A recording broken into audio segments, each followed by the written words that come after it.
It's time for a little self reflection. Be honest with yourself. Are you allowing something from your past to define your future? If you said yes, then let me share with you why this may be blocking your future greatness.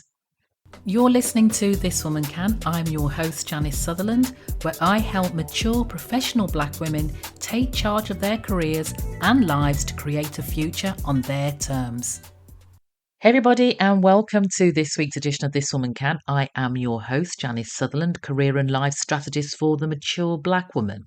Now, I wanted to follow on to the interview I had with Marcia Armstrong the last episode, where we talked all about debt, finances, money, everything that really keeps us awake at night when it comes to the moolah.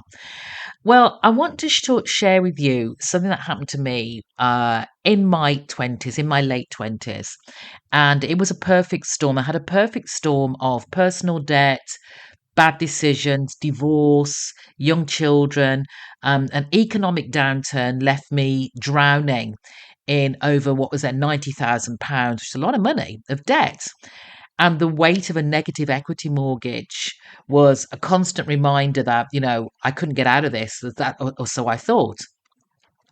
And even 3 decades later, as I shared in the interview, the trauma of that experience still lingers and it really does impact my decision making. And I know that, I really do know that, especially when it comes to financial matters.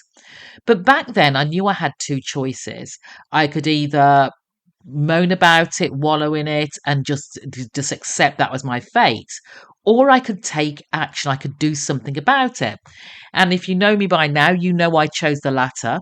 And I did something that I didn't think I was able to do, but I worked tirelessly to negotiate payment arrangements with all my creditors. And I gave them very little, some I gave them ludicrous amounts, very small amounts. Some I knew no matter what happened, no matter how old I was, I'd never pay off this debt, the amount of it. But they accepted those payments. And looking back, I'm amazed at what I was able to achieve because then my goal was to keep these creditors off my back, which I did. And it reminded me of my mom's old saying, don't ask, don't get. And I realized that if I didn't advocate for me, advocate for myself, no one else would. Even if the creditors had turned down my situation or turned me down, my situation couldn't get worse. I'm no worse off than when I started. But there was always a chance that they could say yes. So I betted on that. That possibility was worth the risk. I'm almost 60 years old now. And throughout that, I have definitely encountered a lot of unique opportunities and challenges that have come with midlife. And those past experiences, that experience I shared with you, have undoubtedly shaped me, but they haven't defined my future. They haven't defined who I am. Despite the obstacles I've faced, I have achieved significant milestones when I really look at it, when I really consider all that I faced, all that I went through, and where I am right now. I have two successful black sons, adult sons. I've earned 2 degrees. I've completed marathons. I became the first black CEO in the telecoms industry in a country I moved to, my ancestral country. And despite having a very tumultuous first marriage, I realized that it wasn't the problem was me or that I wasn't good at marriage. It was that I'd married the wrong person because I have a very successful marriage now, and which I'm about to celebrate. I think it's our 16th wedding anniversary. But reflecting on my journey, I've learned some really valuable lessons, and I want to share those with you in the hope that they may give you some insight into what you can do or what can happen if you just decide to not let what happened to you in the past, no matter how bad, really dictate your future.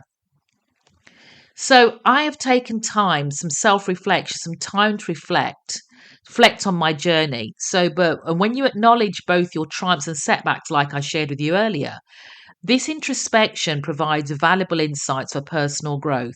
So, to help you with that, you can consider journaling, meditation, talking to a trusted friend or a therapist if you need to delve deeper into your thoughts and feelings.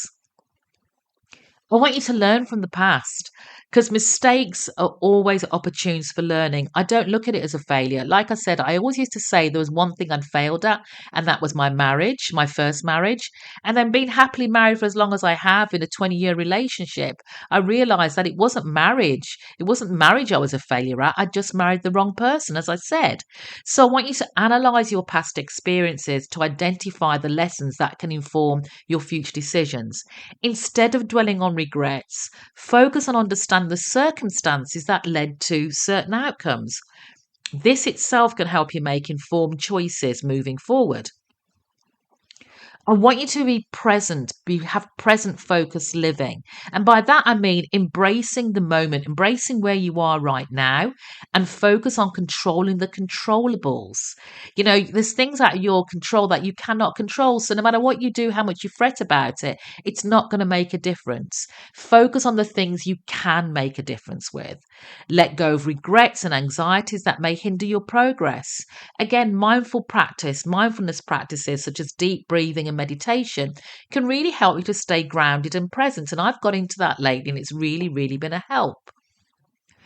Building a supportive network, surround yourself, should I say, with those positive influences who can offer encouragement and support, because having a strong network can help you navigate the challenges and help celebrate the successes because they are there. Seek out communities of like-minded women who can provide understanding and camaraderie. And lastly, goal setting and actions. You want to have goals. You want to have the actions, the little bite-sized actions that help you to get to it, because defining your aspirations and creating a plan to achieve them, those small achievable steps can lead to significant progress. You only have to take one step closer to your goal to make a movement. So break down your goals into smaller manageable tasks and celebrate your accomplishments no matter how small. You know that I'm always on about that. No matter how small along the way. Your past, I want to reiterate, your past is just a part of your story.